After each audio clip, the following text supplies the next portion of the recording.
questionamento que tiverem, se você colocar no chat, eu vou ficar atenta às perguntas e vou repassando, tá bom? A gente vai batendo a bola aí no chat, conversando e repassando a professora. Fiquem à vontade. Uma boa aula, boa live a todos. Bem, boa noite a todos, né? Vamos dar início à nossa live de hoje. Ela vai falar sobre a unidade 2 da disciplina de gastronomia. Hoje a gente vai ter uma ajuda da tutora Maria do Amparo, né? Vai estar aqui nos auxiliando e participando também desse encontro, né? Eu espero que esse encontro seja bem proveitoso para todos vocês. Eu vou iniciar aqui a apresentação, e se alguém tiver perguntas, quiser fazer durante a apresentação, a minha explicação, podem fazer. Se alguém quiser deixar no final, né, para o final desse encontro, a gente também responde essas questões, esses questionamentos também. E se alguém tiver dúvidas com relação às atividades, no final a gente conversa também sobre essa questão das atividades com todos vocês. Vou desligar aqui a câmera para iniciar a apresentação em PowerPoint.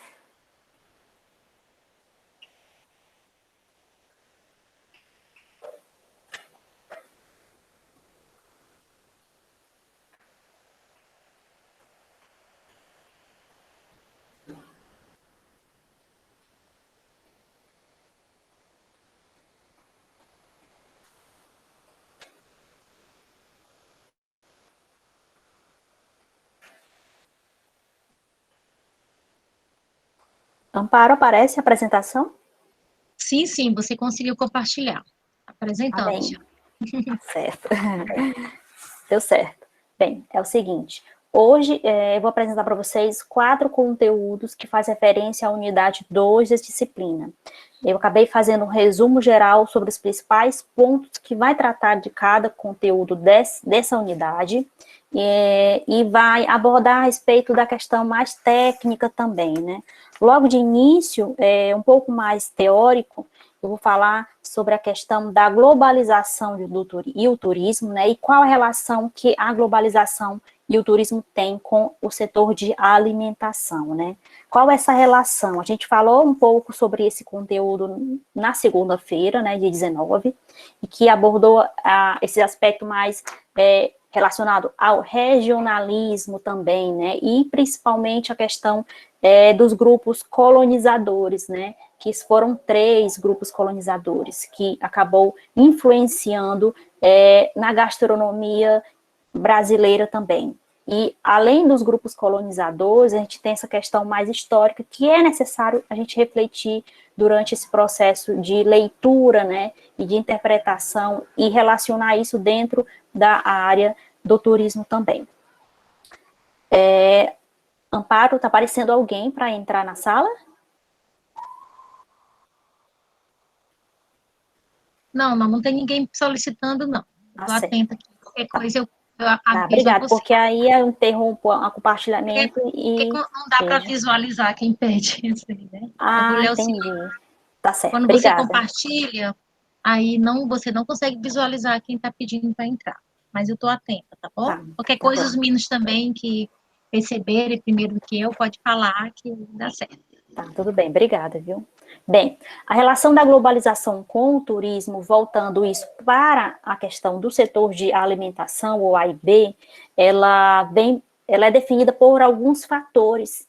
E dentre esses fatores, os principais que eu queria mencionar aqui para vocês, que foi o primeiro fator, que foi o descobrimento da América, né, ou o Novo Mundo, em 1500, né, com a vinda, né, desse primeiro grupo colonizador, que foram os portugueses. Isso influenciou uma bagagem cultural, na inclusão de novos hábitos alimentares, nesse conhecimento, na verdade, reconhecimento do que existia na América, né, e essa inclusão de novos alimentos, novos produtos, isso influenciou no processo de alimentação também, tanto para os colonizadores quanto para os residentes aqui, os indígenas naquele momento, né?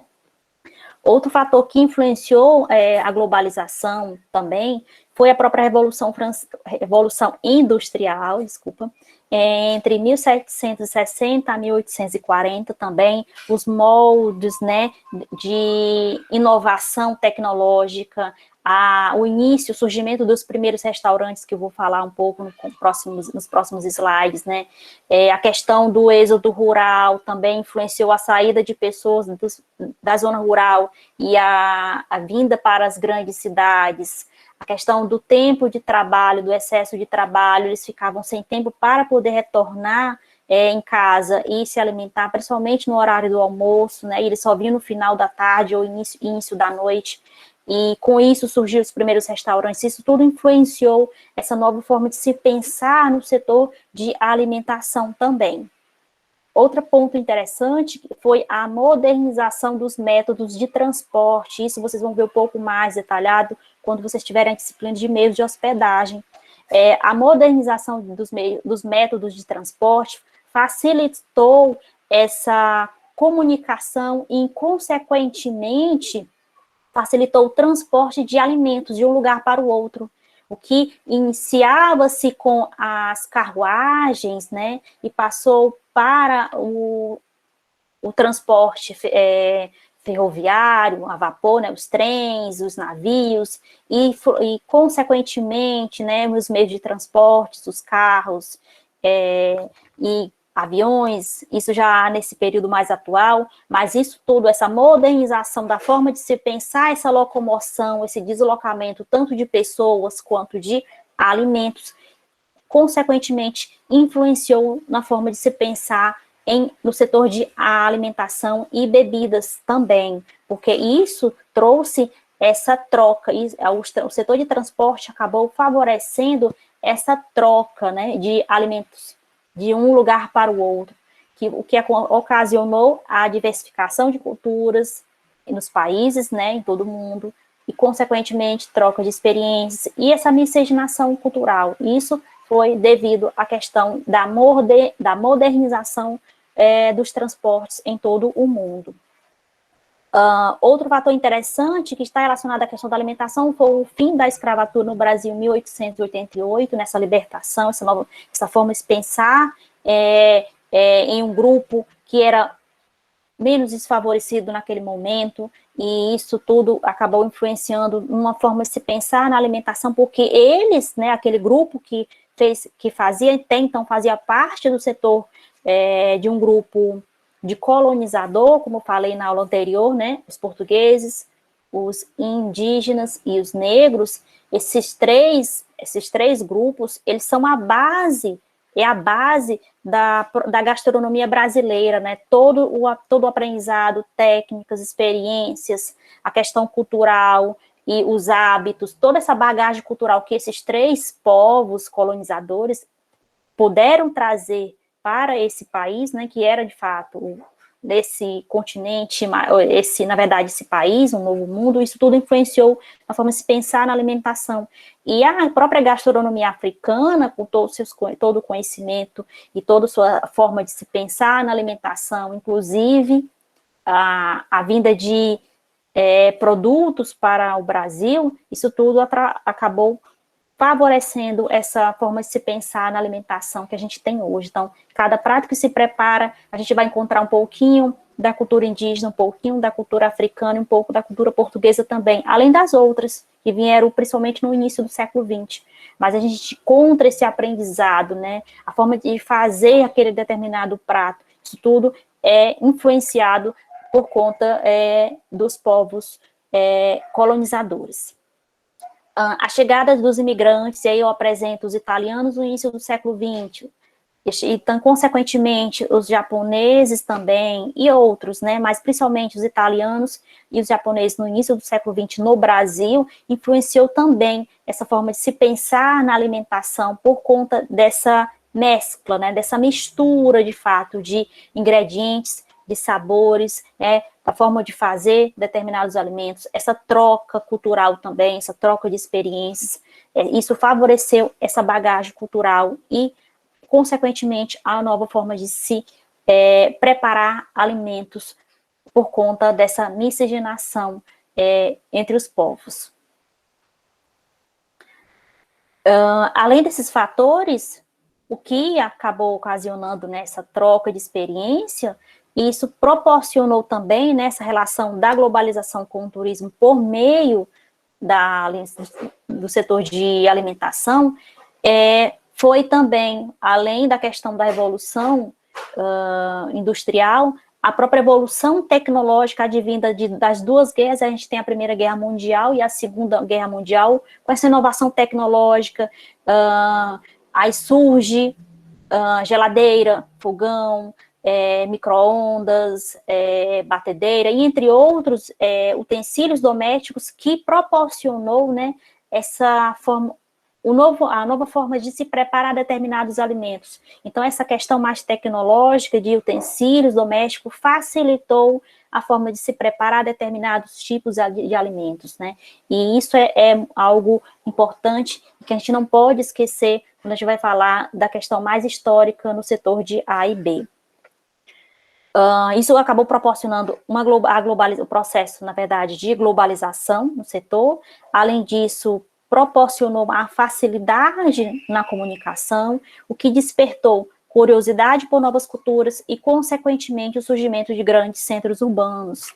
E a gente tem São Paulo como um grande centro urbano, né, com um grupo diverso de povos. Aí a gente vai encontrar gente de todas as etnias, com um cardápio diversificado na capital, principalmente na capital, com diversos restaurantes. Isso é somente um exemplo, né? Com uma cultura diversa também, e que isso favoreceu, de fato, a inclusão de novos hábitos alimentares também. Quando eu falo de grandes centros urbanos, eu cito São Paulo, mas a gente pode citar diversos lugares no mundo também. Então, a gente tem Paris, a gente tem Roma, e a gente tem Nova York como um grande centro urbano. Todos esses lugares, eles promovem, né, essa mistura, na verdade, de culturas, e isso tudo acaba influenciando não só a questão tecnológica, como a questão de comunicação, mas principalmente a questão do setor de alimentos e bebidas, com uma infinidade de opções para todos os gostos e todos os bolsos também. Então, há uma infinidade de opções de alimentos que favoreceu, né, devido à questão da vinda de novas culturas, né, e isso derivado, consequentemente promovido por conta, de fato, da globalização. Isso é algo que a gente tem como um meio positivo, né, e que favoreceu, de fato, essa nova forma de se alimentar também, seja de uma forma saudável ou de uma comida rápida, né, isso vai depender do gosto de cada um, de cada um. Professora Adriana, Oi. Tem um aluno dizendo que tem um colega querendo entrar. Tá, eu não vou consigo interromper e volto visualizar. novamente. Tudo bem. Tudo Para bem. o compartilhamento para ver.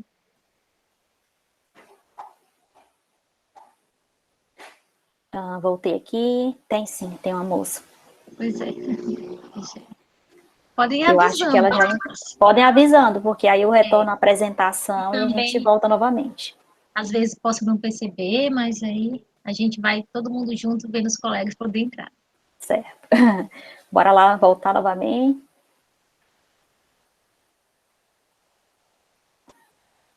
Deixa eu ver aqui. Mais pessoas.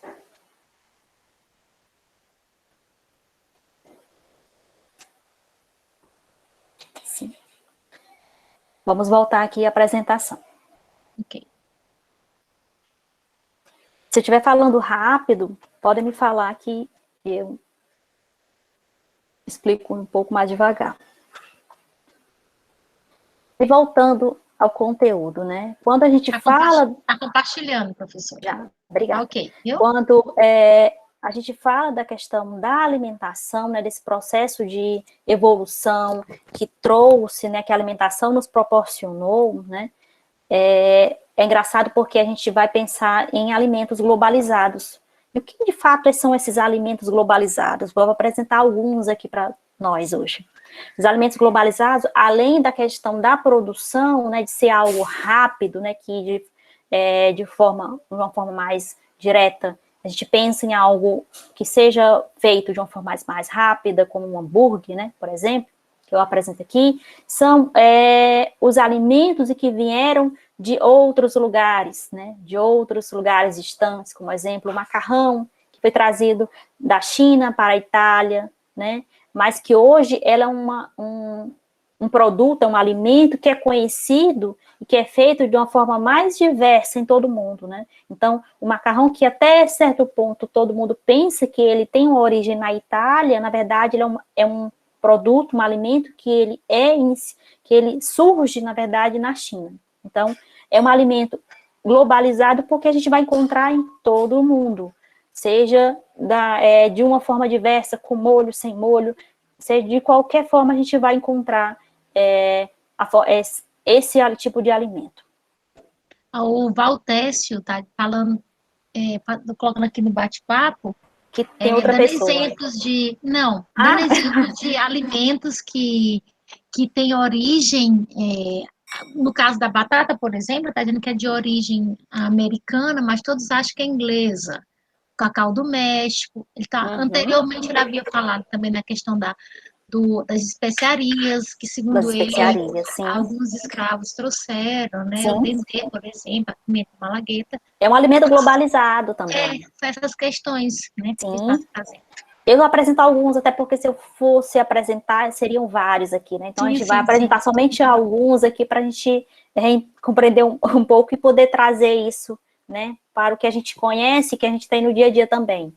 O próprio trigo, né? Que ele é originário do Oriente Médio, né? Tem essa base na alimentação, né? Que vai desde a farinha e a forma como você prepara, né? Esses alimentos, sejam bolo, pães, seja no preparo de molhos também, não é? Que a gente acaba incluindo o próprio trigo também, biscoitos, bolachas. Então, há uma infinidade de opções que se a gente trabalha, né, com essa farinha de trigo, que é derivado do trigo, né?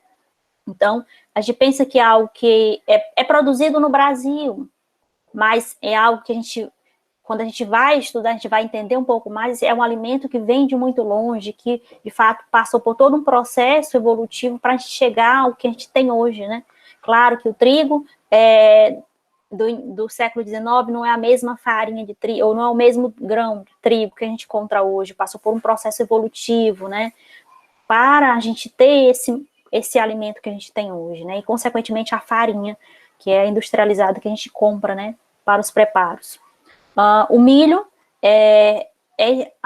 na verdade, não se tem uma data muito precisa, né, mas estima-se que é de origem mexicana, né, é um cereal que a gente consome, de fato, em todo o mundo, seja na forma de cereal matinal, né, com leite, no café da manhã, seja na farinha para preparar mingau, né, seja ou mingau, né, doce ou mingau salgado, né, que a gente acrescenta, na verdade, até esqueci agora o preparo, polenta, na verdade, seja o milho cozido, o milho assado, então há uma infinidade de formas de preparo desse tipo de alimento também. A uva, ela tem origem no Oriente Médio, né, de fato, estima-se que é de origem estima-se, na verdade, que a origem dessa fruta é do Oriente Médio e que ela também é, de fato, usada das mais diversas formas. Existe uma infinidade de opções de uvas também, que varia com a relação à questão até da produção de vinhos e de sucos também, não é? O hambúrguer, que é popularmente ou é popularizado no mercado norte-americano. A gente tem o hambúrguer, né, como um alimento rápido, né, que a gente encontra em todo lugar, com uma infinidade de opções.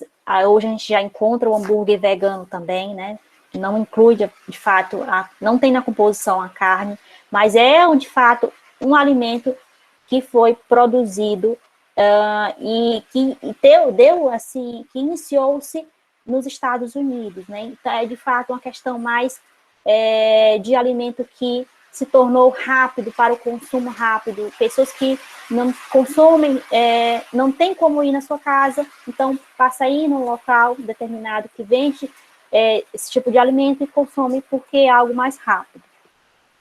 O próprio estrogonofe também, que é de origem russa e que se popularizou na Europa, nos Estados Unidos, inclusive no Brasil, tem várias composições, né? E o estrogonofe, ele varia de acordo com a região também, né? Tem lugares que você inclui cogumelos, outros já não inclui, inclui ketchup ou molho de tomate, não ketchup, e há uma infinidade de opções e de ingredientes que a gente acaba introduzindo dentro deste prato, né? Que inclusive vem a batata, mas aí vai depender da opção e do gosto da pessoa, na forma de incluir batatas, ser batata frita, batata palha ou batata rosti, entre uma infinidade de formas de se incluir ou esse alimento dentro, de fato, dentro da nosso entendimento que é um alimento globalizado, porque é um alimento, de fato, popular. Então, os alimentos globalizados são alimentos populares. A cana-de-açúcar, ela tem origem no Sudeste Asiático e ela se tornou popular devido à fabricação de açúcar, né? E a gente tem o açúcar mascavo, o açúcar cristal, né? A produção ou demerara, a produção de álcool etanol também, isso tudo, de fato, são alimentos globalizados que deriva da cana-de-açúcar, que foi, consequentemente, trazido por um dos grupos colonizadores. A própria cachaça, né? A produção de cachaça é muito presente no Brasil e no México, né? Mas a própria cachaça ela é muito presente no Brasil, a aguardente também. Então, são produtos que são derivados desse tipo de alimento, que é a cana-de-açúcar. E, por fim, o arroz, que é originário da China, né? É um cereal muito importante, porque ele há uma variedade de opções de arroz, não é somente um arroz branco, né? E o integral, existe uma infinidade de opções dentro dessa família do arroz, e que é, de fato, um alimento globalizado, porque a gente encontra em todos os lugares no mundo. Então, alimentos globalizados são alimentos de fácil acesso e, consequentemente, populares. Dando continuidade, a influência do turismo na gastronomia, né? No próximo slide tem uma figura, e eu vou trazer essa figura e vou explicar de uma forma mais detalhada para vocês. A influência do turismo na gastronomia é derivado de um conjunto de setores. E aí, esse conjunto de setores é o setor de agenciamento, o setor de transporte, setor de hospedagem, de alimentação e de atrativos turísticos. Tem dentro do setor de destinos, né? Esse setor maior de destinos turísticos. É porque a gastronomia, ela pode se tornar, né, um atrativo dentro de um destino turístico. E, consequentemente, quando uma pessoa se desloca do seu lugar de origem para um local desconhecido, ela vai precisar de se deslocar. Aí vem a questão dos transportes. Ela vai precisar dormir nesse local, seja por 1, 2 ou 3 dias. Então, a gente precisa do setor de hospedagens e, consequentemente, de alimentação, né? Questão de sobrevivência. Isso tudo está relacionado ao universo maior que é o turismo. Então, o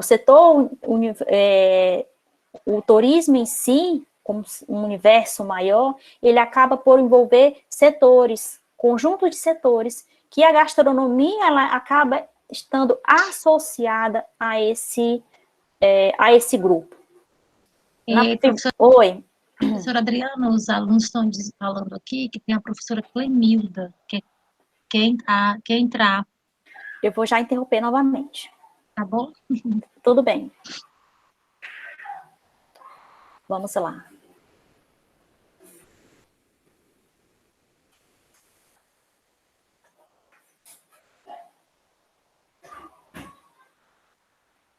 Eu acredito que ela já entrou. Deixa eu ver. Ou então aqui. pedir para ela solicitar novamente quando você não está compartilhando, porque eu não estou conseguindo. Está aqui. Eu não estou conseguindo também vê-la. E geralmente quando eu solicito, eu vejo na tela, né? Não tô Eu conseguindo. acho que agora ela vai aparecer. Ah, Sim.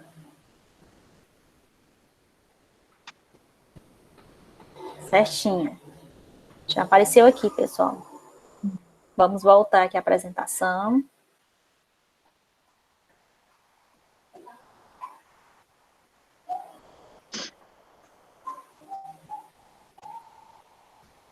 Voltando novamente à apresentação.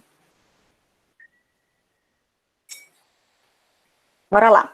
E com base nessa questão da inter-relação que existe entre esses setores, né, a gente vai pensar na área da hospitalidade como um setor maior, que vai abranger o turismo e esses subgrupos, né, como eu falei para vocês, agenciamento, transportes, hospedagem, alimentação, né, e o turismo, né, a influência que tem dentro da gastronomia em si.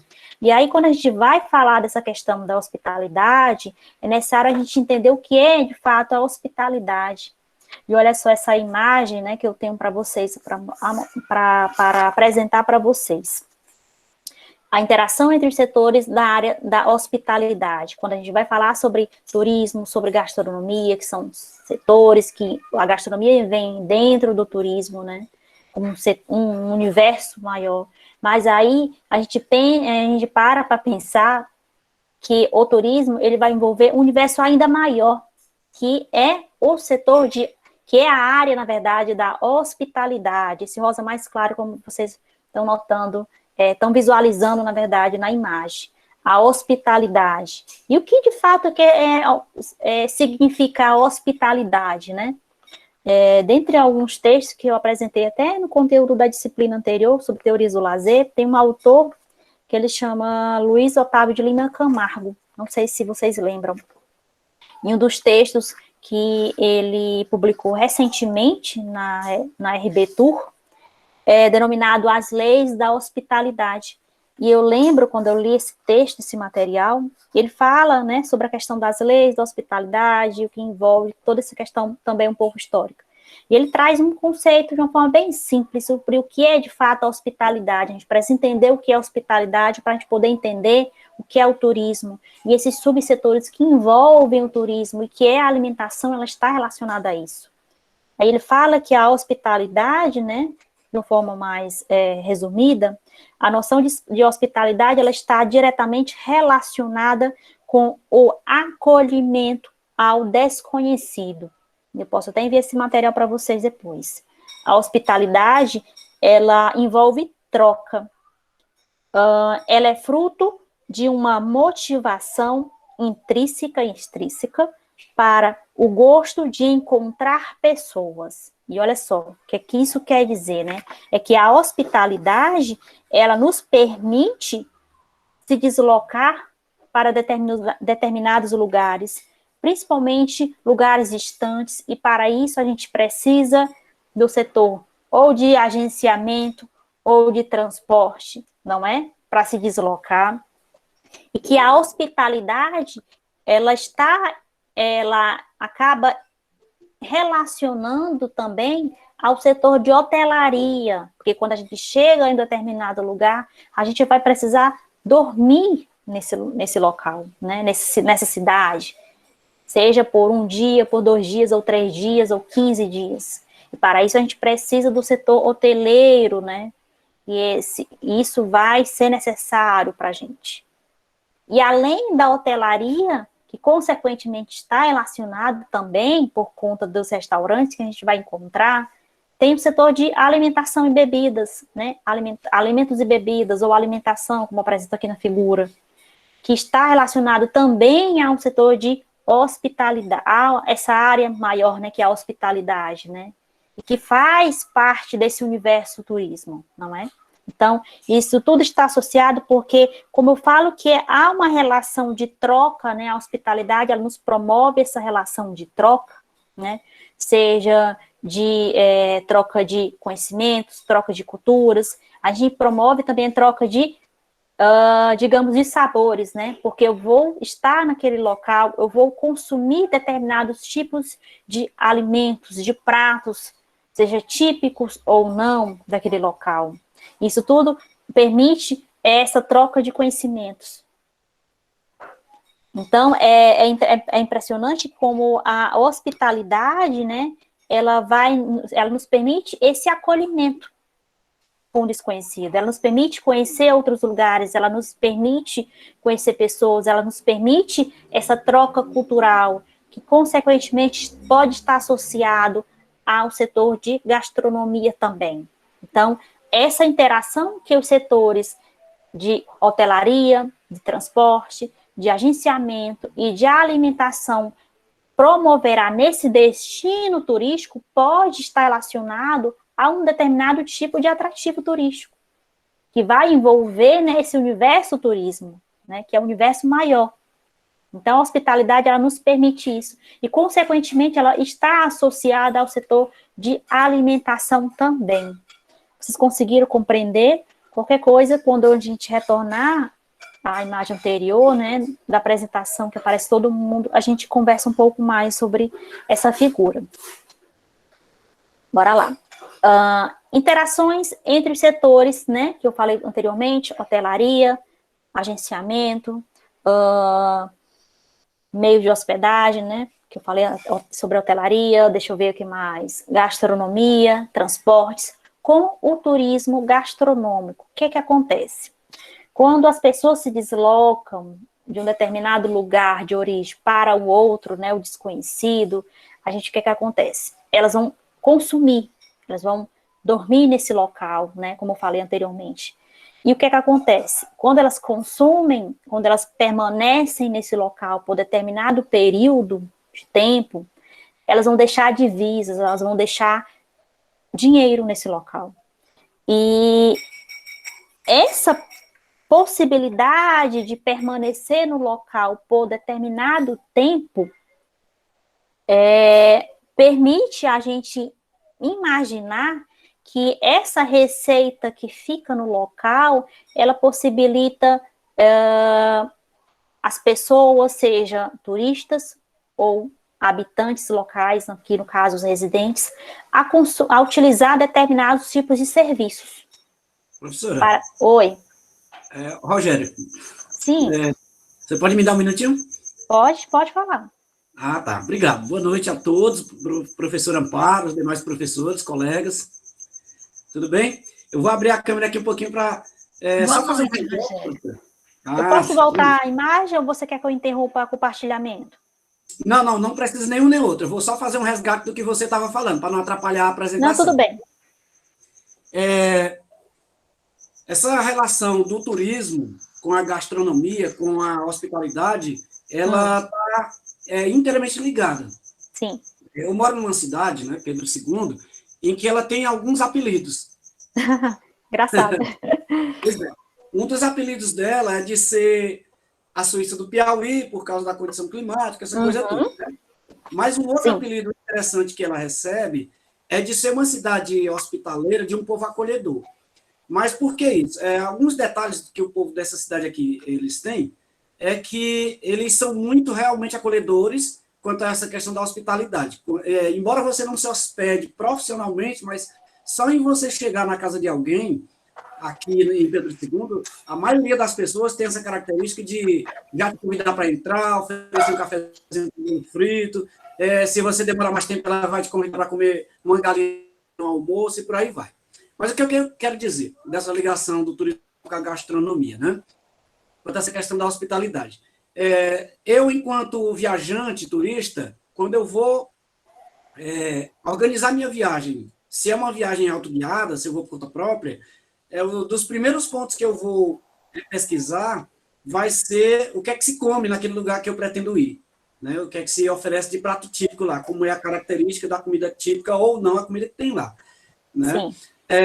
Eu, enquanto cidade receptora desses turistas, se eu sou uma cidade com vocação para o turismo, que é o caso de Pedro II, ou uma cidade turística mesmo, eu já vou cuidar de preparar direitinho como é que eu vou elaborar esse setor de alimentos e bebidas, porque isso faz parte da avaliação, né, quando o turista chega, que ele permanece no lugar, para fazer uso desses alimentos e bebidas, fazendo parte desse contexto da hospitalidade, um dos principais pontos da avaliação dele, se você colocar um opinário no final do passeio do turista, ele vai dizer assim, é uma cidade tal, é um pessoal muito bom, os passeios são maravilhosos, mas eu gostei muito da comida. Olha, de 10, 9 turistas dizem isso. Pelo menos os que eu já tenho acompanhado por aqui e também em outras cidades, já que a gente tem trabalhado aí Brasil afora. Uma das primeiras coisas que entra na avaliação do turista é ele dizer, comi bem, a comida daquele lugar é muito boa e por aí vai, né? Então, era só para colocar isso adendo, resgatando o que você estava falando, essa questão da interligação do turismo com a hospitalidade e também com a gastronomia do lugar, do roteiro, né, a ser visitado. Obrigado, professor. Muito obrigada, Rogério, muito obrigada mesmo. Basicamente o que eu falei, mas de uma forma melhor ainda, não é? Que você apresentou aqui para todos nós hoje. Essa questão mesmo, e a gastronomia, ela acaba por envolver mais as pessoas, né? Acaba por envolver essa questão mais de conhecimento, né? De entender melhor como é a cultura local, né? As pessoas acabam tendo esse interesse em conhecer esse local, que não é o seu local de origem. E provavelmente essas pessoas, né? Elas podem retornar a esse local futuramente, por conta de determinados tipos de pratos ou de lugares, né, que eles realmente gostaram nesse local. Então, isso tudo acaba influenciando muito.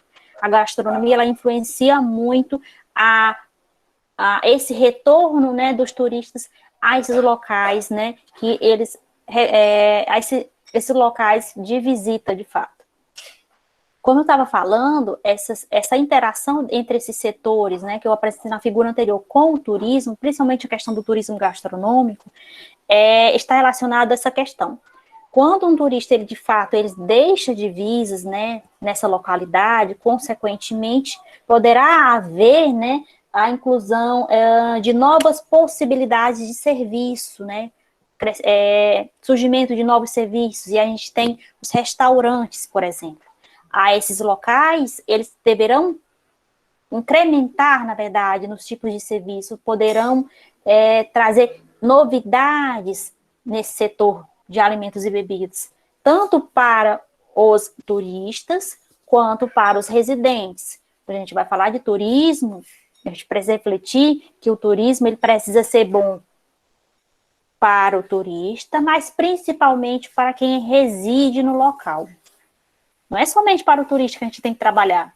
A gente precisa pensar nos residentes também. Então, quanto mais divisas essas cidades, essas localidades tiverem, né, com a vinda de turistas ou de empresas, seja lá o que for, mais melhor o setor de serviços vai funcionar. E, consequentemente, a criação de restaurantes, de cafés, e de outras opções dentro do setor de serviços que vai influenciar, né, no destino turístico, né? Vai promover, inclusive, eventos, e aí que eu vou apresentar agora para vocês, que quando bem trabalhados, por exemplo, esse setor de serviço, quando bem trabalhada a infraestrutura local, né, esses locais, né, eles poderão promover eventos gastronômicos, principalmente esses locais que têm uma cultura gastronômica muito presente, né? Existem determinados pratos, por exemplo, que são feitos somente nesses locais, e que isso pode ser reconhecido tanto para quem mora no Brasil, quanto para quem mora fora do país e quem visita esses locais. E esses eventos gastronômicos, eles se tornam, dentro do turismo, uma possibilidade, né, de atender tanto a demanda turista quanto a demanda de residentes também, né, de quem mora nesse local. Então, a gente precisa entender que tem que ser viável e tem que ser acessível para os residentes também. Então, o setor de eventos, na verdade, principalmente quando está relacionado à gastronomia, né, aí a gente vê os eventos gastronômicos, eles se tornam uma forma de se trabalhar a questão do destino turístico. Poderá ser trabalhado um prato quanto atrativo turístico naquele local. Esse prato só existe nesse local. Então, as pessoas se deslocam para esses locais para conhecer a região, para conhecer a cultura, para conhecer a história local, mas também vem por conta de determinados pratos que são produzidos, não é, naquele local, a forma de fazer desses pratos também. Isso chama a atenção de muita gente de fora. Outra questão interessante é que o turismo gastronômico ele se torna uma alternativa e que é viável, principalmente quando se inclui insumos sazonais. E quais são esses insumos sazonais? A gente tem que pensar, né, em festivais gastronômicos em que a gente encontra, por exemplo, frutas, legumes, algo que seja produzido naquele período. Por exemplo, produtos da estação, né? Como frutas e legumes, pratos que sejam utilizados, consequentemente, devido àqueles alimentos que são produzidos naquele período. Então, vamos pensar em uma alternativa interessante para o desenvolvimento do turismo gastronômico em Pedro II, né? Com o surgimento de um festival gastronômico e que está relacionado a um prato específico e, consequentemente, a produtos regionais e que naquele período, né, naquela estação, eles são produzidos de uma forma muito presente naquele período, por exemplo, 2 ou 3 meses. Existe a produção de batata, não é? Um exemplo, de feijão de corda, um exemplo, e que esses alimentos, esses produtos, eles vão estar introduzidos dentro de pratos específicos, pratos regionais, e que, consequentemente, estarão dentro desses eventos gastronômicos. Então, é uma coisa que acaba interrelacionando a outra, e isso promove, sim, esses locais. E isso traz uma nova possibilidade de se divulgar esse local, né, de se promover esse local. Então, o turismo gastronômico dentro dessa área, esses eventos dentro do turismo, na verdade, né, por meio desses eventos gastronômicos, nos possibilita pensar também que esses eventos, eles podem se tornar um meio de divulgação, de reconhecimento desses locais para todo mundo.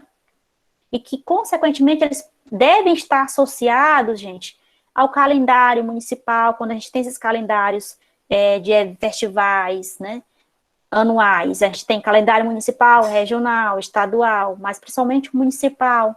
Vamos trabalhar a realização de eventos gastronômicos para favorecer a vinda de outras pessoas, de outros lugares, para conhecer a nossa história, a nossa cultura, a nossa gastronomia. E isso traz divisa para aqueles locais. Isso traz um desenvolvimento para esses locais. E, consequentemente, o setor de serviço que a gente inclui, né, a gastronomia, os restaurantes, né, isso tudo vai ser favorável tanto para quem visita quanto para quem reside também. E quando a gente fala de restaurantes, né, como dentro do setor de serviços, como algo viável que está relacionado à gastronomia e, consequentemente, ao turismo, a gente vai falar sobre a evolução dos restaurantes. E é o seguinte, restaurante, o que significa essa palavra restaurante, né?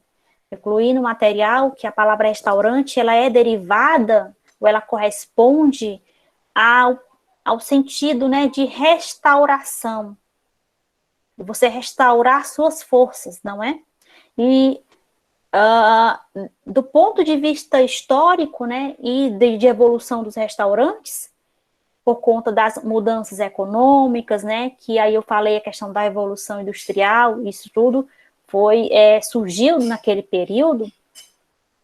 Os restaurantes, eles foram inicialmente denominados como casas de pastos. Mas por que surgiram esses restaurantes? Como eu falei lá nos slides, né, anteriores, a questão da alimentação, com o êxodo rural, a vinda de pessoas do interior para a cidade grande, a mudança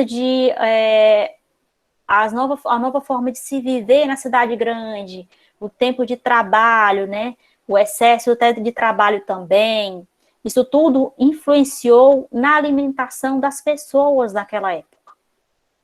As famílias, elas o que normalmente elas faziam as suas refeições em casa, né? Elas passaram a se alimentar próximo do local de trabalho. E com isso surgiu as primeiras casas de pastos, né? Que são hoje denominados de restaurantes. Essas casas de pastos, elas, como esse nome, né, é denominado, não se apresentavam de uma forma mais sofisticada como a gente tem hoje. Era algo muito simples.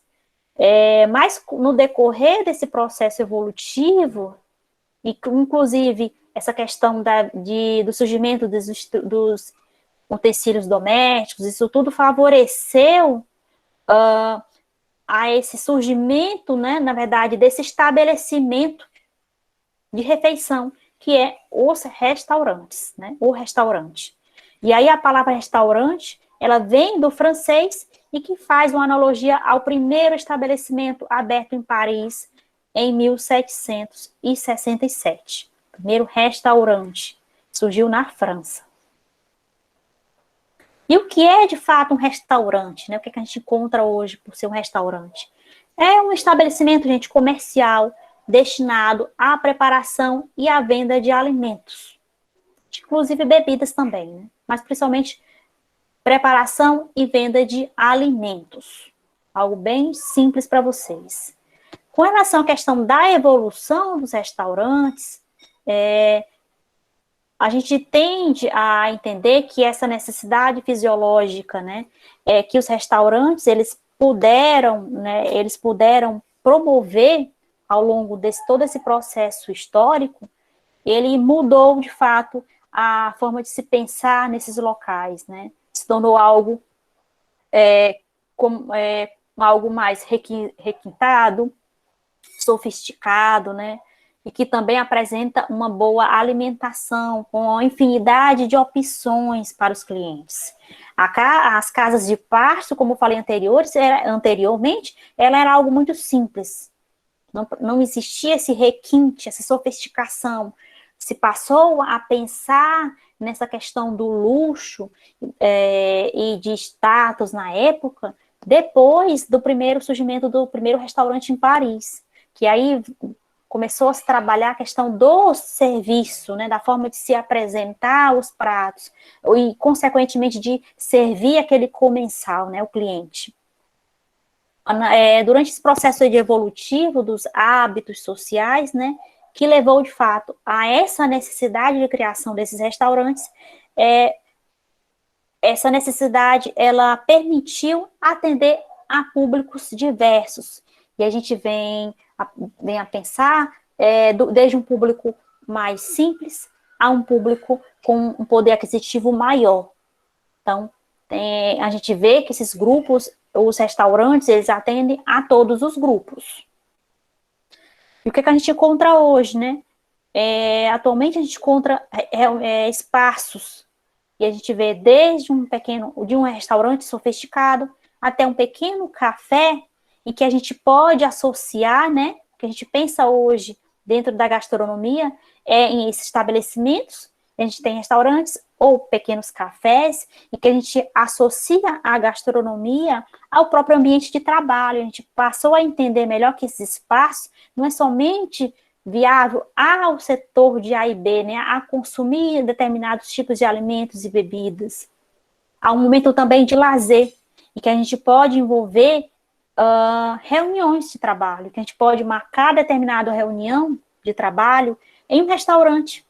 E ali, no momento em que a gente está consumindo algo, a gente pode estar discutindo algo de trabalho também. Então, esse estabelecimento que se tornou, de fato, um sofisticado, que a gente passa a entender que a inclusão de novos tipos de serviço, com uma alimentação variada, né, e inclusive a questão econômica também, né, por conta dos grupos e essa diversidade de opções, a gente passa a entender que esses estabelecimentos, eles têm trabalhado de uma forma mais diversa, que a gente acaba associando a questão de trabalho também por conta do próprio horário, não é? Então, se hoje você não pode consumir em casa para almoçar e jantar, Você pode ir a um restaurante e ali, durante o período de trabalho, você está se alimentando e está trabalhando também. Quanto à classificação dos restaurantes, a questões mais técnicas ligadas ao setor produtivo, né? Principalmente quando a gente se refere à tipicidade, né? A gente falou de evolução, agora a gente vai falar de tipicidade da cozinha. E aí os restaurantes, eles nos possibilitam essas 4 opções. A gente vai encontrar hoje restaurantes que trabalham com comida nacional, e aí a gente tem cozinha brasileira, francesa, alemã, italiana, americana, chinesa, japonesa. Então, quanto à nacionalidade, a gente encontra uma infinidade de opções de restaurantes que trabalham com a culinária mais específica.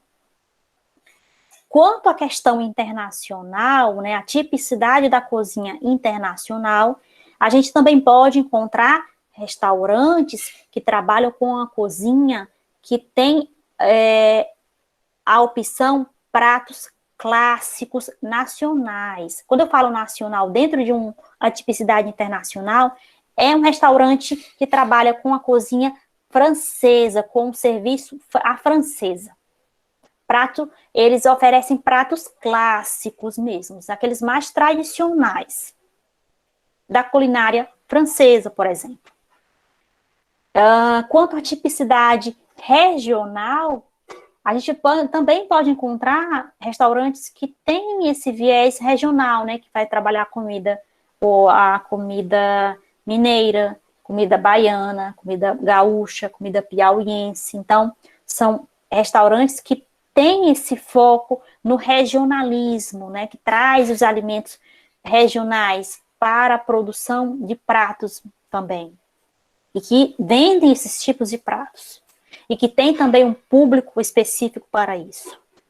E quanto à tipicidade da cozinha mais relacionado a tipo de alimento, a gente vai encontrar restaurantes que trabalham com a cozinha, produção de alimentos. Aí a gente tem pizzas, frutos do mar, pastéis, né, e entre outros. E a gente vai ver que há opções e que há grupos variados, não é, de pessoas, em que podem consumir em um restaurante nacional, e aí a gente vê restaurantes com culinária brasileira, com culinária francesa.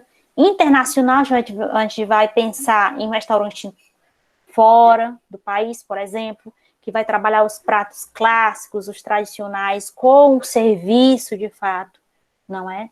A francesa, a inglesa, né? Como a gente vai abordar nos conteúdos daqui a algumas semanas.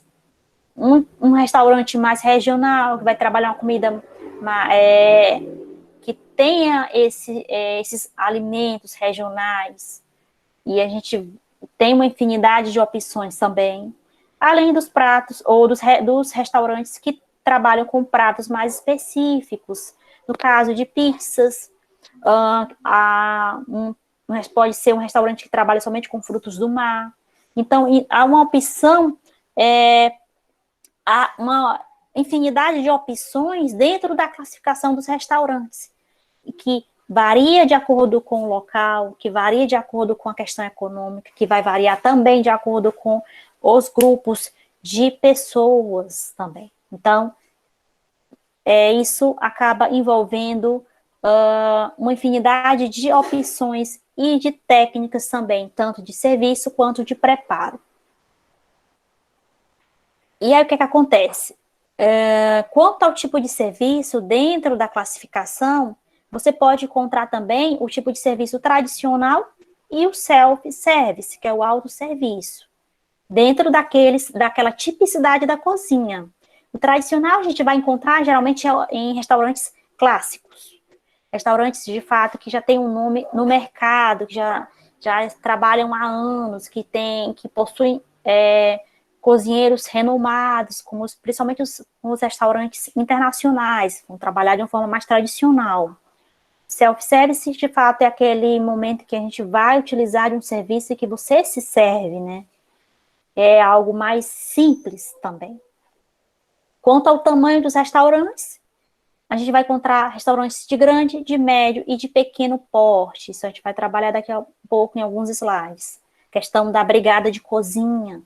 Muda de um tamanho para o outro. Por que que muda? Porque muda as opções. Se você vai oferecer uma variedade maior de pratos, consequentemente você vai precisar de funcionários, um grupo maior, e, consequentemente, cada um vai possuir grupos específicos com seus auxiliares, chefes e auxiliares. Isso eu vou explicar daqui a pouco. Quanto ao tipo de exploração, a gente vai encontrar opções também de restaurantes que trabalham por cadeias, a gente vai encontrar grupos ou franquias, a gente tem McDonald's, né, Girafas, Bob's, como exemplo. Hotel Fasano, que trabalha dentro de um grupo Fasano, que vai trabalhar com a hotelaria, mas também tem os restaurantes Fasano também no Brasil, faz parte disso. É um exemplo. Tipo de exploração individual e misto, e a gente vai encontrar restaurantes mais simples e que tenha esse trabalho de uma forma mais individual. Você vai abrir seu próprio negócio ou vai oferecer determinado tipo de alimento também. Aí a gente vai encontrar já um misto com umas opções, né? Você vai trabalhar com comida brasileira, mas inclui também tem um viés mais regional, né? Ou vai trabalhar com comida tradicional, mas você pode trazer um pouco também para seu tipo de serviço e de cardápio, uma culinária regional. Isso vai variar, porque você pode atender determinados tipos de clientes. Isso você pode incluir no seu tipo de trabalho, no que você vai oferecer, né, no serviço, naquele estabelecimento. Quanto ao tipo de cardápio, vou apresentar somente 2 aqui, a gente tem um material daqui a algumas semanas para explicar. Vou apresentar 2, o à la carte e o tipo de cardápio buffet. O à la carte é um cardápio com uma listagem, né, na qual você escolhe o que você quer comer. E, consequentemente, esse prato ele já vem montado da cozinha, né, para a sua mesa. Buffet já é de uma forma mais resumida, é uma grande mesa, balcão, na qual você se serve, você se serve, né? E está ali em exposição uma infinidade de opções de pratos, desde doces e salgados e bebidas, e você vai escolher o que você quer comer. Então, essas 2 opções, né, o à la carte e o buffet, são formas de serviço e de cardápio que você vai encontrar nos tipos de restaurantes. É mais fácil de encontrar nesses tipos de restaurantes, seja de um prato já montado, que vem direto da cozinha, como à la carte, ou seja, de um prato que você tem que montar, né, se servir, né, para comer também. Então, isso depende de cada pessoa e do gosto e da questão econômica também. Quanto à cozinha profissional, o que é que eu vou apresentar? O que é de fato a cozinha profissional, não é? A cozinha profissional, ela é um espaço que é destinado ao preparo ou aos preparos, não é? A ser repassado ao cliente, ao preparo do alimento, né? Da comida, né? Além de ser um espaço que é destinado ao preparo, né? Que de fato é aqui a cocção, né? O cozimento, ele envolve também os setores. A gente tem o setor pessoal, que é um setor de vestuários sanitários, de estocagem, que é o setor de recepção e controle das mercadorias e pré-preparo dos alimentos, porque não é somente uma cozinha em si, são setores que estão envoltos da cozinha. Tem o vestuário, tem os sanitários, os cozinheiros chegam, eles, se possível, né, tomar banho é o ideal, colocam uma vestimenta, né, de um cozinheiro, para poder entrar na cozinha e poder iniciar o pré-preparo dos alimentos. Toda a cozinha, quando ela vai abrir, seja para almoço ou para janta, ela faz um pré-preparo do alimento. O que é esse pré-preparo do alimento? É deixar o mise-en-place dos ingredientes prontos. E a gente vai vai falar um pouco sobre mise en place daqui a algumas semanas.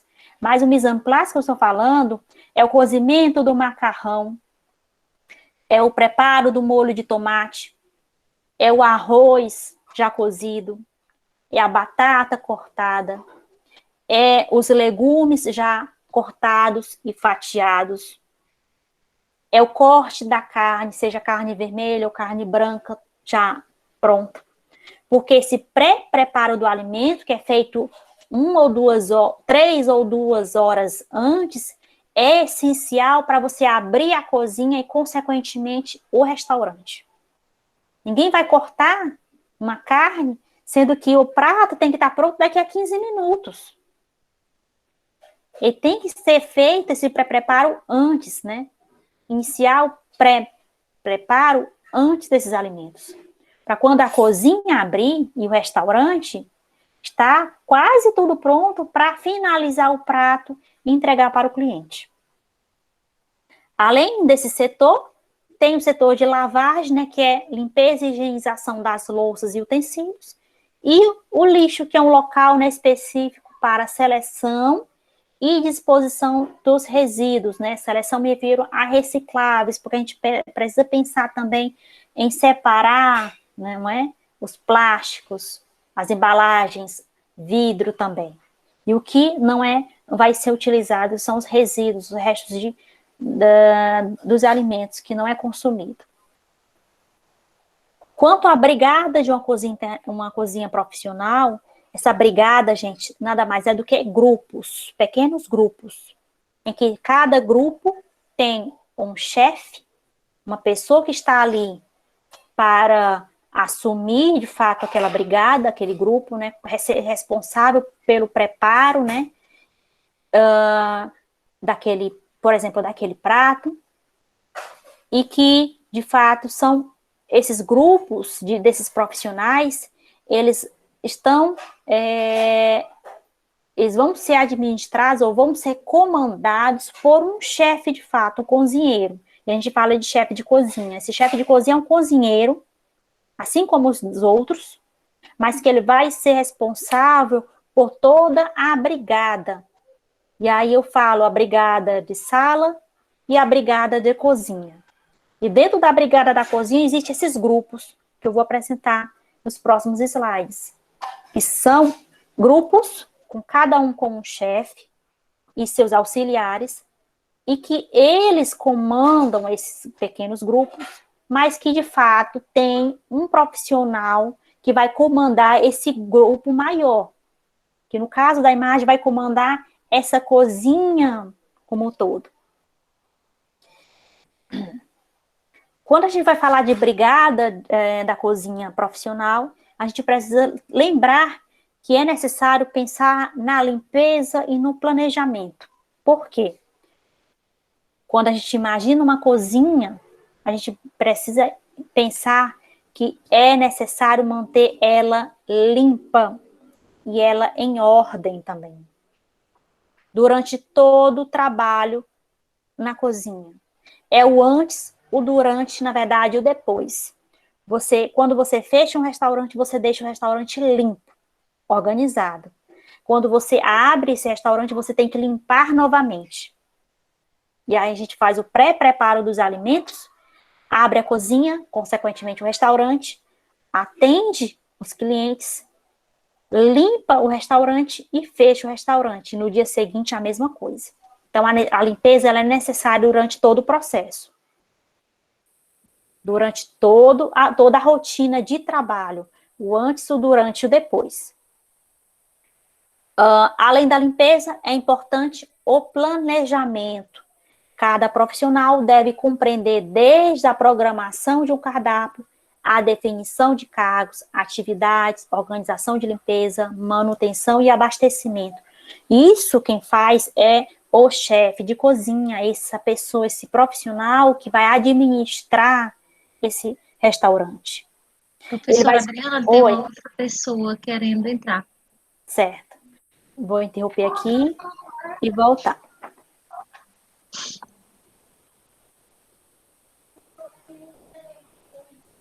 Guardar aqui, aparecer.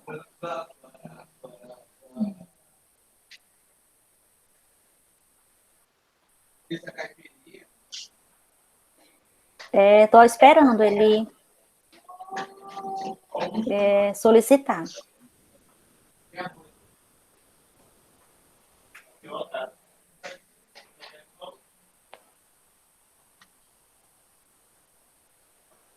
Alguém tem o contato dele? Peça para ele tentar solicitar de novo, porque para a gente poder voltar ao conteúdo.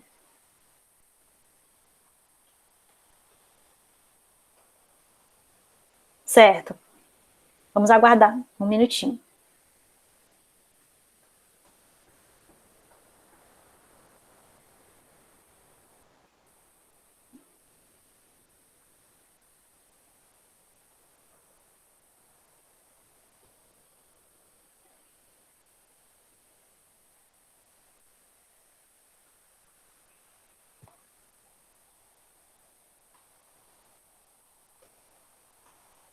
Professora, se a senhora quiser voltar para os slides, fique à vontade, certo. eu aviso quando eu chegar. Não, tudo bem, eu vou voltar, viu? A gente está nos... Porque já está quase terminando também, Já está né? quase terminando o conteúdo.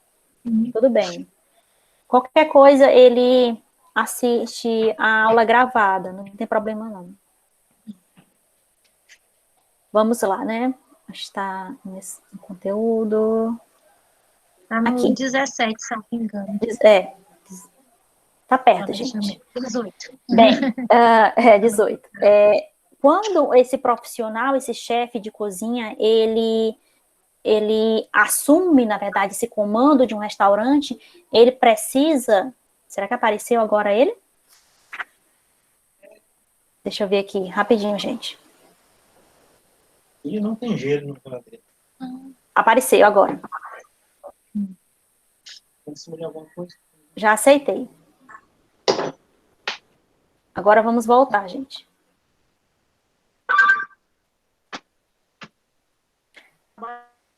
Aqui. Quando esse profissional, esse chefe de cozinha, ele assume esse comando do restaurante, ele precisa entender que há um planejamento, há uma administração de todo o restaurante, não é somente a montagem do cardápio.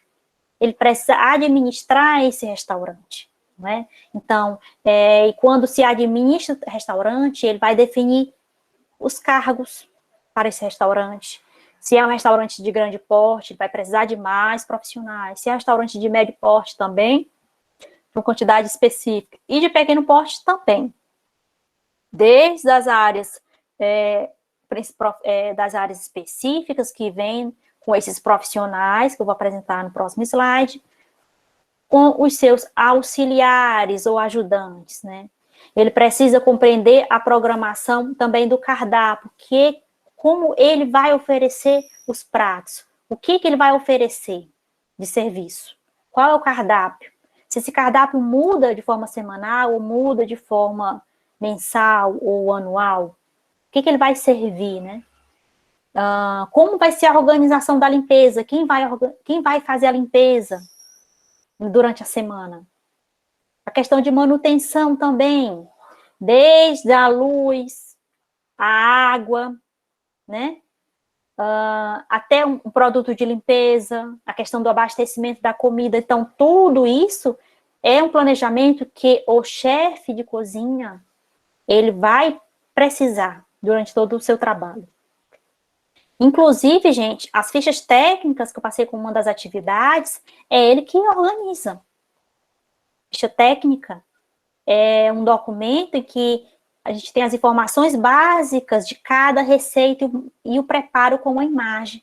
Porque quando um cozinheiro, ele tem uma dúvida sobre a quantidade de ingredientes naquele prato, ele vai lá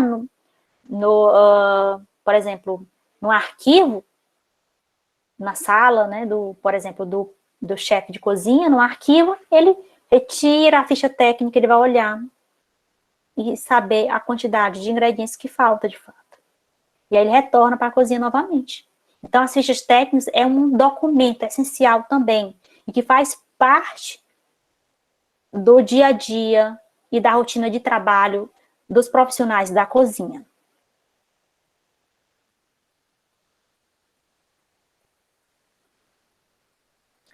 Opa. pequeno, deixa eu ver, médio e grande porte, sim. Agora é o seguinte, quando eu falo da brigada da cozinha como um grupo em que irá ter, de fato, esses profissionais, não é? Desde o chefe de cozinha, o sous-chefe, entre outros que eu apresento aqui para vocês, vai depender da estrutura desse estabelecimento. Uma cozinha de pequeno porte não vai necessitar de muitos profissionais. Desde os profissionais, como eu apresento aqui para vocês, o chefe de cozinha, o primeiro cozinheiro, e entre outros, com os seus auxiliares, que eu vou detalhar um pouco mais nos próximos slides, o que significa cada um, porque é uma cozinha pequena, um estabelecimento pequeno, que não precisa oferecer uma infinidade de pratos. O serviço é um serviço mais simples. O simples não quer dizer, gente, algo ruim. Eu falo simples é porque não precisa ter muitas pessoas ali naquele ambiente, certo? Então, a gente vai encontrar tamanhos diferentes por conta do tamanho dos tamanhos de brigadas, né? Na verdade, por conta do tamanho dos estabelecimentos, que consequentemente vai favorecer na contratação de mais profissionais ou de menos profissionais. Esse aqui é um exemplo de cozinha de pequeno porte. Poucas pessoas, porque não é necessário devido ao tamanho do estabelecimento. Médio porte, a gente vai encontrar um tamanho maior, não é? Do que o de pequeno porte, com a quantidade também de profissionais e seus ajudantes.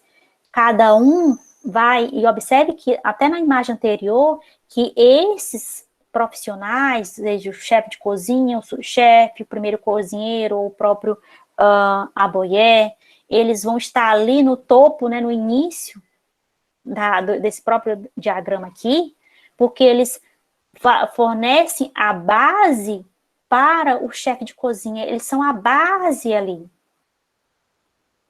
do preparo.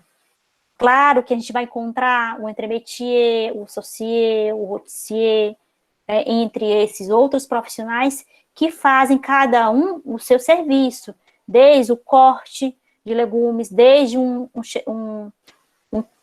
profissional que vai trabalhar com cortes de carnes, desde um profissional que vai trabalhar com o setor de confeitaria, desde um profissional que vai trabalhar com molhos, com grelhados. Então, cada profissional tem os seus ajudantes. São grupos, como eu falei para vocês, a brigada de cozinha são grupos. E que cada grupo... Pessoal, a energia está oscilando aqui. Tá, e parou o compartilhamento, Adri. Parei o compartilhamento, tá bom? Eu vou aguardar um pouco para me retornar. Ela está oscilando. Está com 2 dias que está acontecendo isso aqui em Parnaíba. Ah, tá.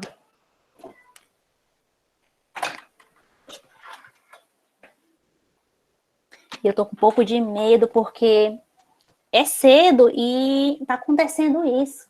Mas está Ontem acontecendo. foi às 10 horas, antes de ontem, 10 horas também. É porque tá a questão das chuvas também, né?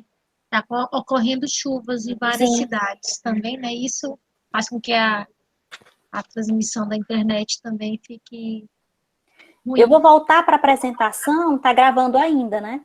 Que já está finalizando esse continua conteúdo, gravando. certo? Vou voltar aqui, já estamos finalizando.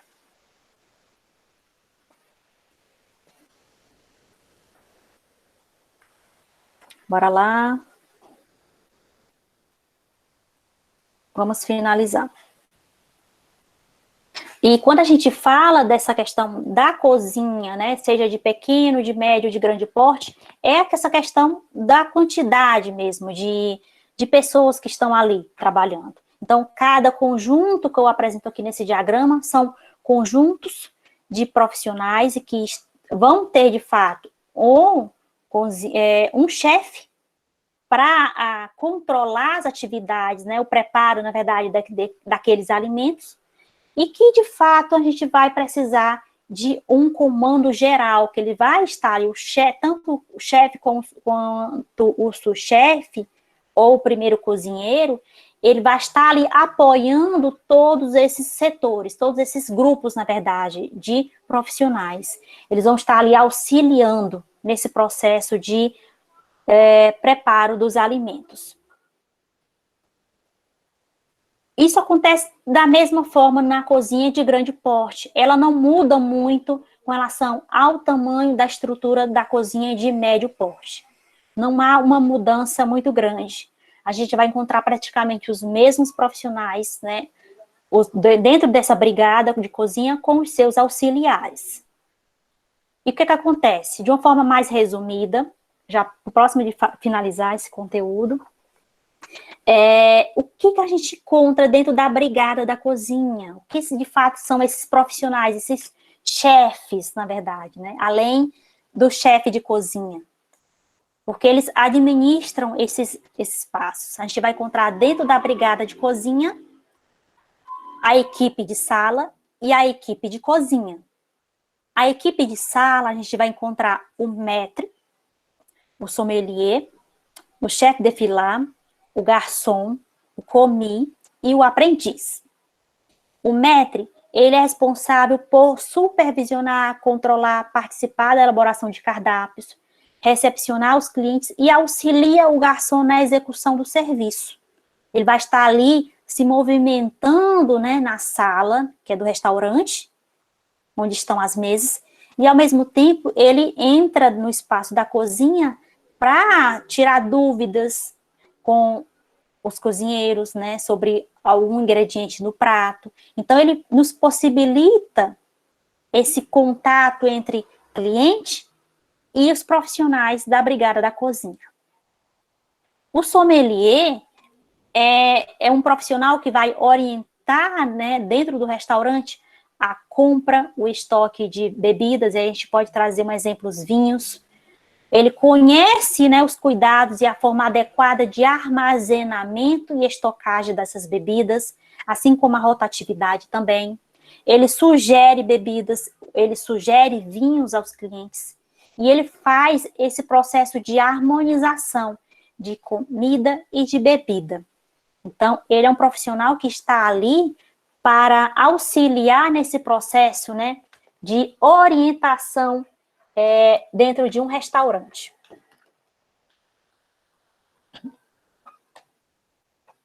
Só um minutinho, gente.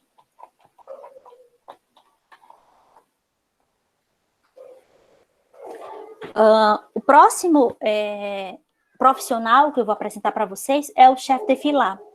Ele é o responsável por dirigir, supervisionar e controlar as atividades do pessoal do restaurante, né? Ele cuida do mise en place do restaurante, ele atende os pedidos dos clientes, serve bebidas aos clientes, atende reclamações na ausência do maître no restaurante no dia, orienta a equipe de trabalho, zela pelo bom estado dos equipamentos e utensílios em uso do restaurante, assim como ele fecha o serviço do restaurante. Isso tudo a gente pode encontrar no filme que eu apresentei e indiquei para vocês. Essas informações todas estão lá também. Se vocês assistirem novamente, vocês vão encontrar esses profissionais de uma forma detalhada no filme. O garçom, além, né, do chefe de filat cuidar desse mise en place, o garçom ele realiza o mise en place também das salas. Mesas e aparadores, prepara o buffet, atende pedidos, serve pedidos, né? Esses pedidos, claro, que devem estar de acordo com o tipo de serviço que o restaurante vai trabalhar, seja o diplomata, francesa, a inglesa, que é o direto, indireto, entre outros. Então, ele precisa entender das técnicas de serviço, técnicas de organização, que é mise en place também. Isso tudo ele vai ser necessário dentro de uma brigada de cozinha que faz parte da equipe de sala. O commis, ele é um auxiliar do garçom, né? E ele vai auxiliar também nessa mise en place antes e durante a refeição, né? Ele encaminha comandas, que são os pedidos, transporta os pedidos da cozinha ao guéridon, que é um carrinho, e mantém esse aparador em ordem. O aprendiz é que colabora com o trabalho a ser executado pelo comi. Já a equipe de cozinha, né, que faz parte da brigada, é composta por 14 profissionais. Eu falo 14 profissionais, mas a gente encontra também os auxiliares, né, os ajudantes. A gente tem um chefe de cozinha, né, que é o responsável por organizar a cozinha, estabelecer menus, levantar custos, elaborar fichas técnicas, cardápios, supervisionar e a produção dos alimentos. Ele está ali para supervisionar. O sous-chefe, ele dá apoio, né, ao chefe. A gente pode também encontrar aqui o primeiro cozinheiro também. Mas o sous-chefe, ele dá apoio a esse chefe. E ele pode, em algum momento, estar no lugar do chefe de cozinha em sua ausência também. O comi, ele encontra-se também dentro da equipe de cozinha, porque ele trabalha sob a supervisão do sous-chefe. Ele vai estar ali auxiliando. O aboyé, ele vai receber as comandas, vai ordenar o tipo de serviço, que é a marcha dos serviços, né? E despachar cada pedido fazendo a avaliação final. Ele olha o prato para poder ser entregue na sala, né? Para a equipe de sala.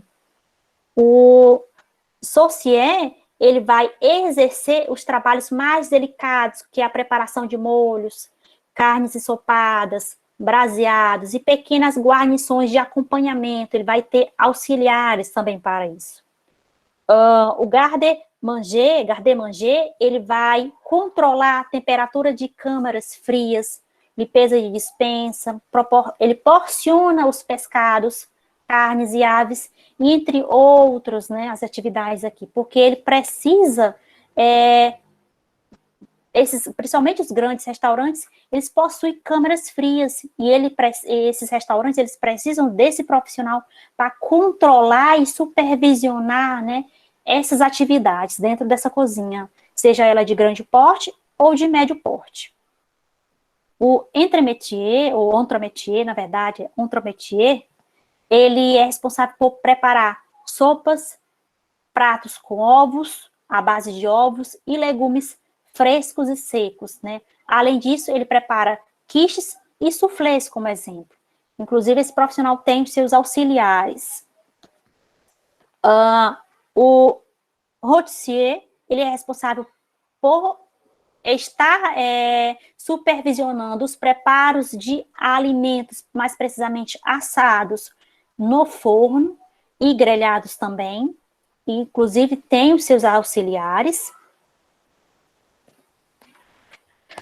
O próximo profissional... Só um minutinho, gente. Tem que dar a tomada. O próximo profissional é o patissier. Ele executa as sobremesas, sorvetes e crepes. Então, todos esses pratos doces, né, com massas doces, vão estar associados ao trabalho deste profissional. O próximo é o poissonnier. Na verdade, esse profissional, ele vai produzir pratos à base de pescados. Então, ele vai ter, de fato, os seus profissionais para estar ali auxiliando nesse processo.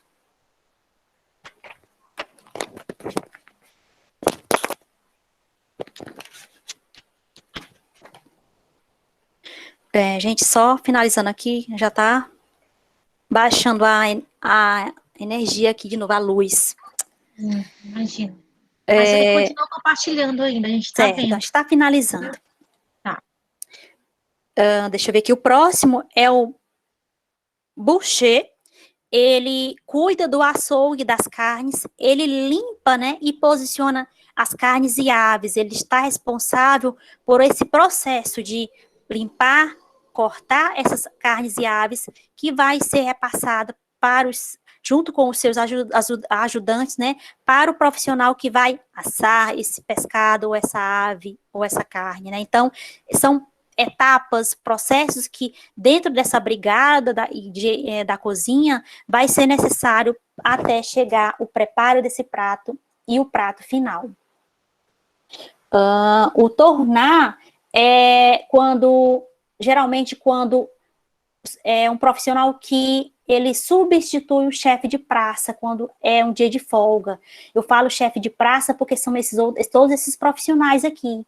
Quando o rotissier falta, né, o tornar, ele vai ficar no lugar desse profissional e ele quer substituir, né, esse profissional e vai estar ali auxiliando os ajudantes no preparo daquele alimento. Então, ele está ali para substituir cada chefe de praça, que são as brigadas. O próximo é o chefe de garde, que é o responsável pela cozinha, quando o restaurante não está aberto ao público, né? Ele vai estar ali supervisionando o que precisa, de fato, ser mudado, limpo, na verdade, ele está ali para auxiliar nesse processo. Então, quando ele não está aberto, ele vai supervisionar a mise en place, ele vai estar ali para auxiliar nesse processo de organização do ambiente que não estará aberto naquele momento. O chefe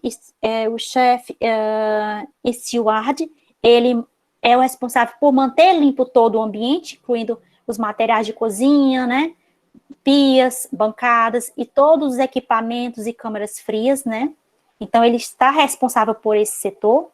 E, por último, gente, o plongeur, que vai realizar a limpeza pesada nesse ambiente. É a limpeza mesmo do final da noite no estabelecimento, né, do restaurante. O último conteúdo vai falar sobre a questão da higiene no setor de A e B, né? Que é o setor de alimentos e bebidas, principalmente no restaurante, né?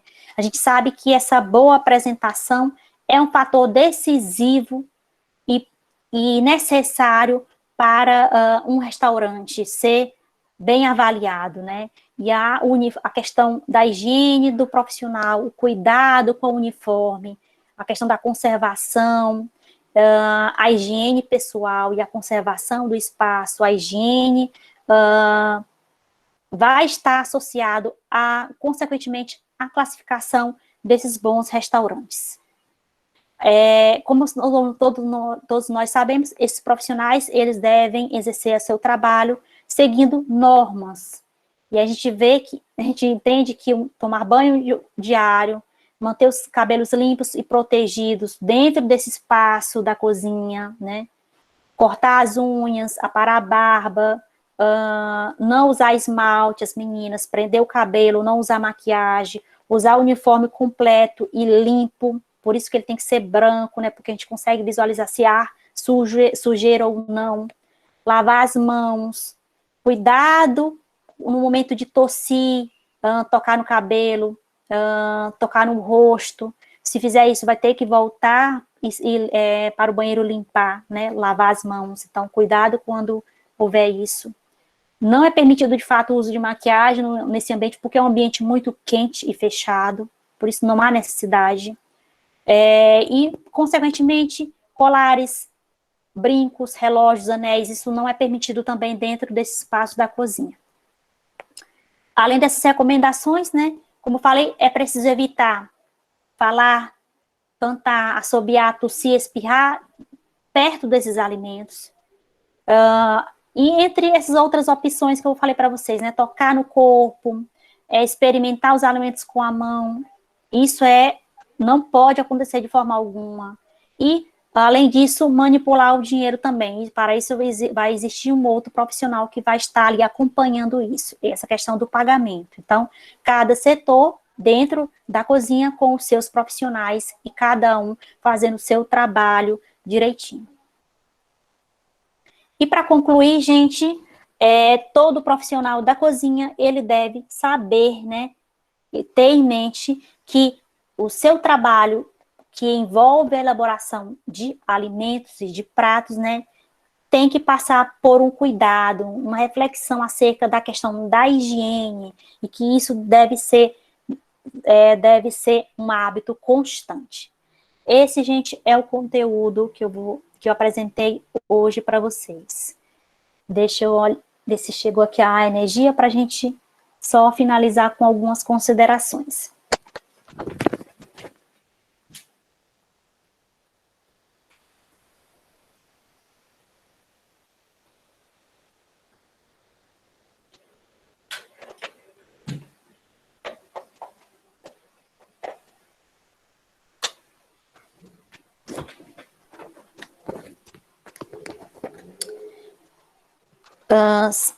Bora lá, né?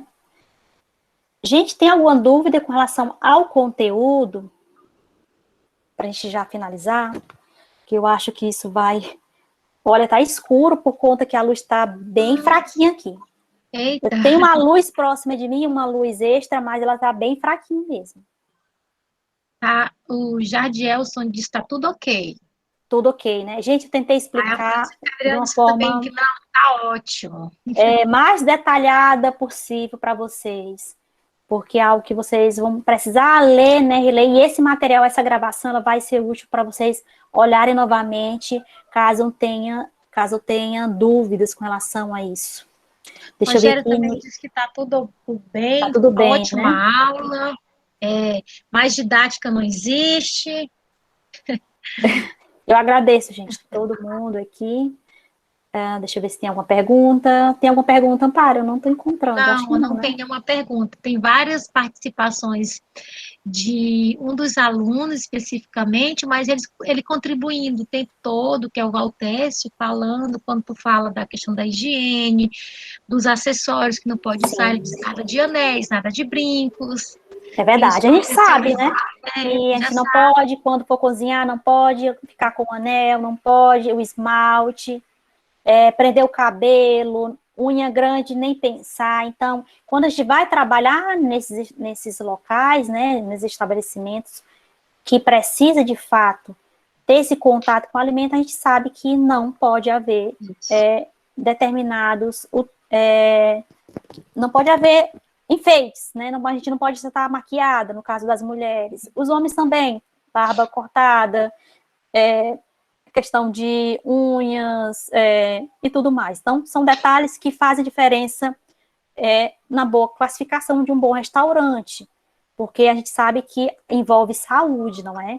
Você está em contato com o alimento. Então, se você está bem de saúde, consequentemente, você vai preparar um alimento saudável para as pessoas. Você não vai passar uma determinada doença ou algo assim para as pessoas. Então, é algo que a gente tem que pensar direitinho com relação a isso. A Francisca Adriana está pedindo para você falar mais um pouco em relação à atividade, fazer o menu, explicar um pouco sobre. Bem, a atividade do Fórum 1 é sobre o filme, acredito que vocês não têm dúvidas. Ela vai finalizar agora na segunda-feira. Mas aí na atividade 1, Adriana, é interessante também eles ficarem atentos, porque além do resumo, você pede uma relação com o conteúdo da cozinha profissional. É o que eu expliquei. Alguns resumos que eu estava lendo, tá faltando esse detalhezinho dessa relação. Então, pois e você até cobrou, que eu vi. Você cobrou. Gente, em algum momento do filme, vocês vão encontrar o chefe de cozinha, não é? O sous-chefe. E entre esses outros profissionais, né, que fazem parte da brigada de cozinha e da brigada de sala que eu apresentei para vocês aqui. Então, trago essas informações que estão muito presentes no filme para a atividade. O que você encontrou no filme?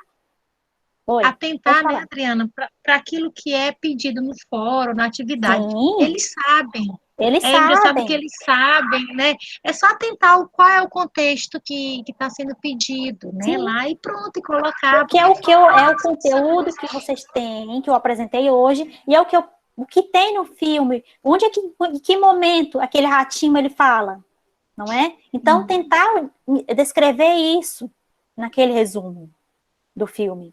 Porque está associado a esse conteúdo, certo? E a atividade... Esse é o Fórum 1, que finaliza dia 26. No mesmo dia vai estar aberta a atividade avaliativa e o Fórum 2. Atividade avaliativa vai do dia 26 de abril até o dia 14 de maio. E e o Fórum 2, do dia 26 até o dia 15. Por que eu deixei essas datas? Porque a prova da gente é dia 19. E eu não posso fechar depois, a gente precisa saber as notas para poder lançar a prova e a gente ter uma noção como vai ser as notas. Quanto à atividade avaliativa, eu deixei lá um arquivo que vai estar disponível para vocês a partir do dia 26. Vocês vão baixar um arquivo do Word. Esse arquivo tem 4 páginas. A primeira folha já está tudo formatado. Vocês vão digitar o cardápio. E lá vocês vão incluir ou uma entrada, um prato principal, uma sobremesa e incluir uma bebida. Vocês vão escolher, gente. Uma entrada, pode ser quente ou fria, sopa, salada, por exemplo. Um prato principal, que tem a guarnição, pode ser o que vocês podem trazer, de massa, purê, arroz, ou uma salada, se vocês quiserem incluir também, né? E uma proteína. E aí vocês vão trazer no cardápio descrito, carne vermelha ou carne branca. Ah, professora, eu não consumo carne nenhuma. Não importa, traga um prato principal da forma como você acha que pode ser. Não tem problema algum. Além disso, uma sobremesa e inclua uma bebida. Sim, Lúcia, entrada, prato principal, sobremesa e bebida. Um de cada. Descreve o cardápio, se possível, coloca o nome no cardápio. Professora, eu não quero trabalhar com prato regional. Tudo bem, fique à vontade. As próximas páginas desse arquivo, que são 3 a mais, são fichas técnicas. Você vai incluir a receita da entrada, a receita do prato principal e a receita da sobremesa. Ok? Então, é a descrição da receita e o modo de preparo e a quantidade de cada ingrediente. Digita nesse arquivo, transforma em PDF e envia no espaço da atividade no Siga. Tudo bem? Próxima. Depois que envia essa atividade avaliativa, você vai escolher do seu cardápio um prato que você indicou na atividade e você vai preparar o prato.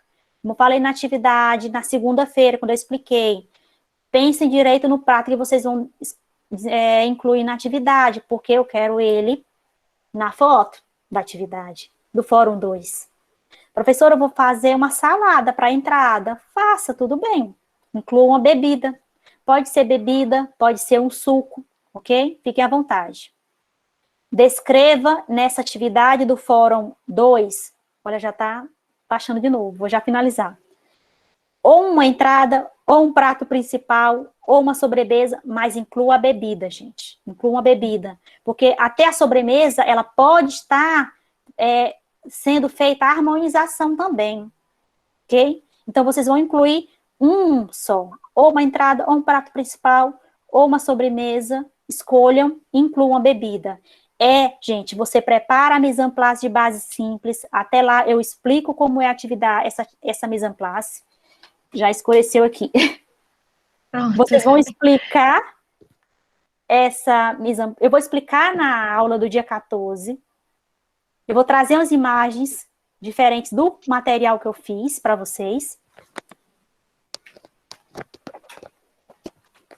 E aí, quando eu explicar qual é o tipo de mise en place, é um mise en place simples, gente. No conteúdo eu coloquei alguns, mas é o de base simples, onde vai compor. Pode ter um suplá? Pode. Se quem quiser colocar o suplá, coloca. Mas é um prato, talheres, taça ou um copo. É isso, o mise en place de base simples é esse. E aí você preparou o alimento que você colocou no cardápio, escolhe um dos 3, monta, porque o empratamento tem um conteúdo também, que é a montagem do prato, né? Aí você vai escolher dentre as opções, sei lá, por exemplo, eu quero a opção alvo, que é o mais simples, que é mais fácil de montar. Você traz uma porção pequena daquele alimento para o centro do prato. Monta o prato, decora, tira a foto em que há o registro da mise en place com o prato, né, com a comida ali, o alimento, tira a foto insere no Fórum 2, no arquivo lá no espaço do SIGA, insere a fotografia e descreve que do seu cardápio, o prato escolhido foi, por exemplo, a entrada, que é composta pelos seguintes ingredientes. Descreve os ingredientes. Se foi cozido, qual foi o tempo. E que está harmonizando com um suco. E aí você fala o suco e o porquê dessa harmonização. É só isso. É questão, gente, de inclusão da fotografia e a descrição de um parágrafo no máximo. Tudo bem, gente? Não é difícil. Não é Thiago difícil. tá dizendo que tá ok. Ok, né? Se tiverem dúvidas, podem me procurar por e-mail, porque eu vou responder cada um de forma individual. Os nossos tutores também auxiliam nesse processo também. Outra questão. A gente só vai se encontrar agora dia 10/5, na conferência com o professor Wander. No final, assim, quando finalizar a conferência, eu explico novamente, tiro alguma dúvida com relação à atividade, que aí já vai ser próximo do último dia, né? Já faltando um dia para o envio do Fórum 2. Tiram alguma dúvida que restar dessa atividade do Fórum 2, que eu espero que até lá a gente não precise, de fato, né, tirar essas dúvidas durante o final da aula. Eu acredito que é algo que eu já falei na segunda-feira, repeti agora, mas eu acho que ficou até mais fácil para vocês compreenderem isso nesse final agora. Então, eu acho que está detalhado as atividades, mas se houver, me procurem sim, por e-mail, via e-mail. 10/5, Antônio, 10/5, das 19 às 8h30, ele vai ter 1h30, mais ou menos 1 hora de apresentação e meia hora que a gente vai fazer perguntas e tirar dúvidas, inclusive todos, essa conferência somente com os nossos alunos, vocês.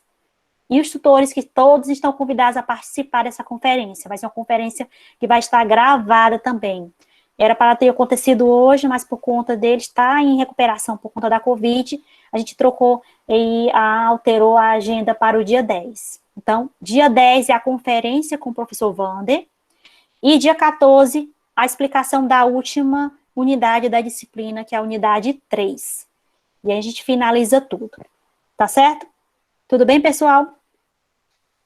Eu vou finalizar aqui a gravação.